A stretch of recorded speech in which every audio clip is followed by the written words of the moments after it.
What is up, Green Bay Packers fans, and welcome back to another episode of the Daily Draft, brought to you by Badger State Brewing in Green Bay, Wisconsin, just minutes away from beautiful Lambeau Field. Today, we are talking about, I guess I'm just going to kind of give up one of my great secrets here. We are talking about my number one most likely Green Bay Packer. And I'm just talking, if somebody said, hey, Ross, if you can pick one guy that will end up on the Packers from this class, we'll give you $1 million. That player, as much as it hurts me as a Carolina fan to say it, that player is Duke offensive lineman Graham Barton. We'll just dive right into the pros here. What you see when you look up what is a Packers offensive lineman in the dictionary, it's Graham Barton. Okay, smart, athletic, maybe not ideal length, can play all five spots. This is what a Packers offensive lineman is. You watch Graham Barton play, doesn't get beat a ton in pass pro. He's more of a run blocker, as I actually went in and watched a little bit more tape. He's more of a run blocker than your average Packer, and I think that might be why he has a little bit more upside. Most of the guys that they take are like these elite pass protectors that have shown that they have the feet to pass protect. And their idea is, well, we'll teach them how to zone block. We'll develop some functional strength. We'll get them an NFL weight, strength conditioning program. We'll develop the run blocking. David Bakhtiari was very much like that. David Bakhtiari rolled out of bed and could pass pro. But it wasn't until like year 3 or 4 where he became like a really high level run blocker to add to what was already basically, like I said, rolling out of bed. I don't know about Hall of Fame, but certainly like Pro Bowl level pass protection immediately. Barton actually is more of a run blocker than most of the guys that the Packers spend picks on. And maybe him being a more complete player is why we're talking about him in the range that we are. We don't have athletic testing. I think he might have been injured. I'm not 100% sure, but I looked and double looked, and Duke's Pro Day I don't think has happened yet, and ultimately did not test at the Combine. We don't have testing numbers from the Combine. But he checks the boxes on film from an athletic standpoint. He won't drop much for me or move up a ton, especially if that RAS comes in from like 7 to 9. Now, if it comes in crazy elite, maybe he gets, if he's a 9.8, 9.8, 9.7 guy, a 90 SIF, if like he's a freak. But I don't know. To me, I think Graham Barton is Graham Barton. I see plenty of athleticism on film, so unless he just craters, he's not going to move much for me once we do get athletic testing. If we even ever get it, who knows? Very quick, super quick. That first step is absolutely elite, and he climbs well. And that's really when he was playing center or playing tackle. And what I mean by climbing is gets from his block on, any kind of a combo block, any kind of running duo, any kind of running zone. If he's trying to get from his block to the second level, meaning picking up a defensive back like a safety or picking up a linebacker, which is more common, he's extremely good at that. And that's something that happens when the Packers run inside zone a ton is that climbing. That's something that Graham Barton does at a high level. And I think it really translates well to Green Bay's offense and probably, part of the reason, again, why if we're going to talk about my most likely Green Bay Packer in this whole draft, we're talking about Graham Barton. I think he's a thick athlete without being like the refrigerator type guy. Like Jackson Powers Johnson. And I love JPJ. You go back and watch the JPJ episode. I don't have a mean thing in the world to say about Jackson Powers Johnson, and I hope it doesn't come off that way. But Barton looks a lot more like a Packers offensive lineman than a player like Cooper Beebe or Jackson Powers Johnson that sort of look like a toaster oven. And it sounds mean, but they look like a keg of beer. I mean, they're just broad as hell, and Barton looks more like a Packer. Looks more like a tackle, basically. In his case, just a smaller tackle. And you'll see with I don't do a ton of comps in these prospect primers, but he's going to get a comp from me at the end of the show here. Very, very heavy hands, strong in the run game, like I've mentioned. Strong in the run blocking game, and stronger than most of the guys that the Packers roll with. Right, like I said, they take pass protectors. They'll keep their quarterback alive, and they try to teach him how to run block or develop strength so that they can run block later on down the line. He's better than that already. High level academic at Duke, right? So you go back to when they invested a decent pick in like a J.C. Treader. Them looking at certainly Lucas Patrick at Duke. I mean, I'm not going to say it's a massive check for them. But I think, especially if you are going to move him inside and have him play center, I think his high level academic stuff and just like his brain and his ability to process things, that's going to be in the plus column. Again, maybe like a tiebreaker, right? If they have, maybe he's right there with like Fatanu for them, or maybe he's right there with Jordan Morgan, or right there with, the Yale kid or the BYU kid, whatever. But, maybe that level of intelligence, okay, that's the tiebreaker. And I don't know. I mean, this is conjecture, but they have valued, high level, very smart, both in football and frankly, just smart offensive lineman before. He is a thick athlete without being too squatty. I've kind of talked about that, but I'm just kind of running through my notes here. So the multi-position versatility too, when we're talking about, are you a Green Bay Packers offensive lineman?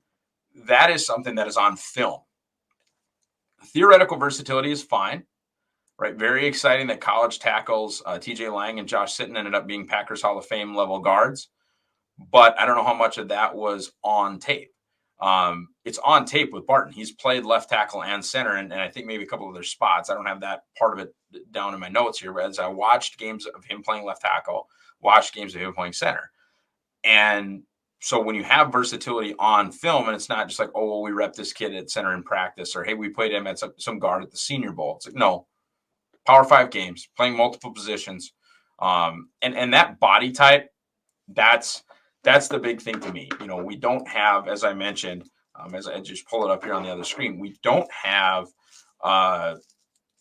the athletic testing, but we do know that he is 6'5", which is Packers-y as hell, 313, super Packers-ish. Honestly, his short arms are kind of Packers-ish when you talk about like the Brian Bulaga of it all.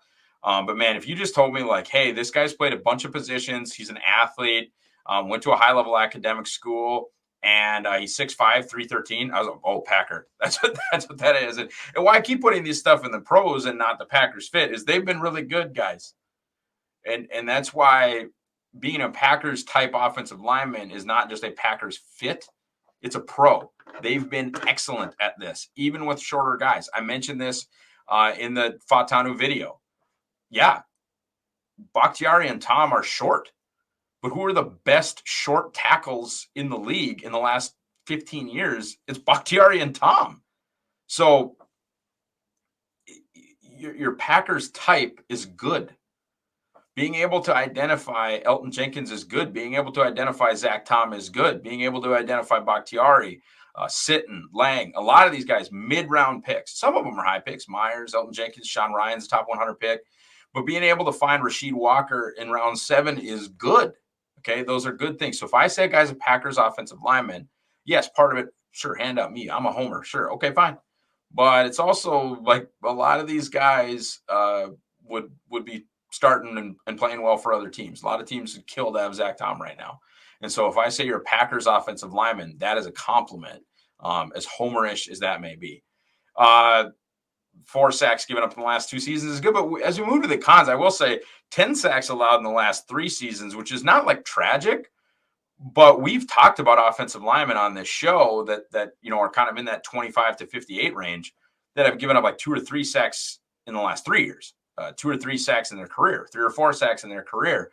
There are guys that definitely have just, black and white, not scouting, but like black and white spreadsheet, scoreboard, whatever numbers that are more impressive in pass protection than what we see here from Barton. Again, not a huge problem, but we're talking about a guy in the first round. So we got to pick apart, some things. We don't know what we don't know. And that's what I'll say with any guy that has been injured or chosen not to do athletic testing. We don't know what we don't know. So that has to go in the con. It could be nothing, right? It could be something, right? Maybe he's really, really slow. It doesn't look like that on film. Maybe his agilities would have stunk. Doesn't look like that on film, but we don't know.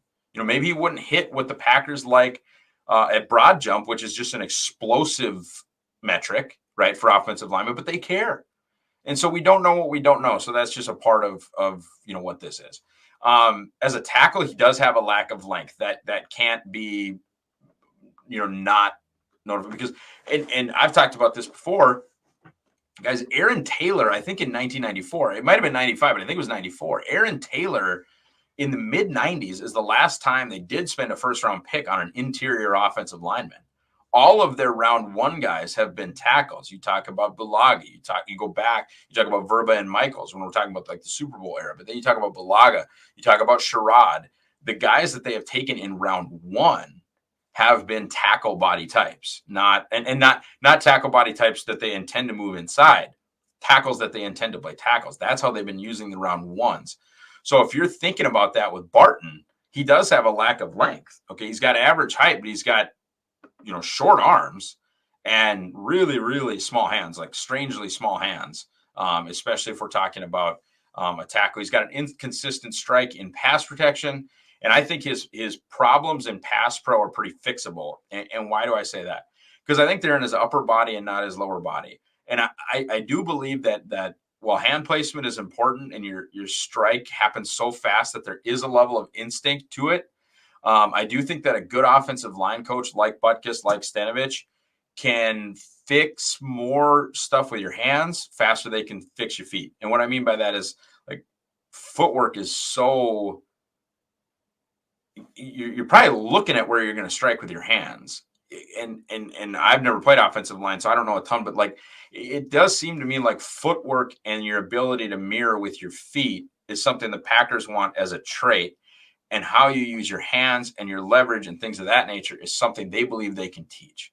And that's why I would say that this inconsistency with his hands is fixable and can be kind of corrected due to coaching. And this is not a massive problem, guys. This is somebody I'm going to talk about. I have a really high grade on this, but again, there has to be a cons part. Otherwise, he'd be a blue chipper, and he's not. And so we have to discuss some of the stuff that's not perfect, because Barton's not a perfect prospect. He's just a very good prospect, and somebody that I would be, he's very Van Ness-y. I talked about this with my pals Jacob Morley and Jake Westendorf. We have a kind of a Packers. Well, I mean, we all used to be together on Pack a Day podcast, so that group chat lives on. I mean, that's where actually I probably talk most of my Packers is just with those two idiots. So, we talked about what would be your LVN pick, because none of us jumped up and down for joy for LVN, because I mean, a lot of us wanted JSN, but like that was just oh yeah, okay, that makes a ton of sense. Stokes was kind of like that too, like, oh, that makes sense. There's a lot of picks that the Packers have had where like, oh, that makes sense. Last however many years. Now there's picks that have made you jump up and down, like Clinton Dix when they really, really needed a safety. That was a jump up and down moment. And then there's been some like, what? And that Gary was one of those for me, and Jordan Love. And I was wrong about both of them. So you never know. You never know what you're going to get. But to me, he would be the most, oh, okay, pick at 25. Like he would be the, oh, okay guy where it's like, okay. And again, my most likely Green Bay Packer in the whole class, Graham Barton. I think is a high floor player. I think he could be a very, very good center if he fails at tackle with some flexibility. And again, they loved Lucas Patrick and his Duke background, his intelligence, all those things far longer than I felt like his play on the field should have kept him around. I didn't think he was very good. And I think, Pro Football Focus grading, Andy Herman's grading, and I don't want to speak for Andy because I haven't gone back and looked at Lucas's, Andy grades, but he just wasn't very good. And Green Bay kept him around because I think he was a super intelligent guy, a smart center. I think Rodgers liked him. And sometimes smarts at the center position can get you by, even if you're not that good at moving people. And that is, and I do think Barton can move people, or I wouldn't have him around. The only reason I say this intelligence stuff and this fit stuff and this Duke stuff is because they've done it before. So you can kind of, I guess, view that as a positive or something that, might work in his favor. Overall, with Graham Barton, he has a high 2 for me. He is my 33rd overall player, so about halfway between their top two picks. Not exactly, math dorks, don't get at me, but they have a pick at 25, they have a pick at 41. He's my 33rd overall player. So he's sort of right in the middle of kind of that realm where they pick twice in 16 picks. I think, to me, If he's the guy at 25, you do the, oh, okay. And if he's the guy at 41, you do backflips, because that means you're able to grab a corner or able to shock the world and pick a Brian Thomas Jr. or, whatever you might do at wide receiver. You might have one of, Verse fell, Latu fell, Cooper DeJean fell. You drafted Kool-Aid and you still got your offensive lineman. That's why I think you do backflips is at 41. He is my number 2 center in this class. That's how I did, classify him, was as a center. And that's behind Jackson Powers Johnson, but I think he's more Packersy than Jackson Powers Johnson. I think he's JC Treader. I'd have to look at their actual body measurements and stuff, but watching him on film, understanding that Duke's not an Ivy League school. Duke sucks, but Duke's not an Ivy League school, but it's a high-level academic school. I think JC, obviously not being that tall, but played multiple positions for the Packers, played multiple positions in college, or at least was a left tackle in college.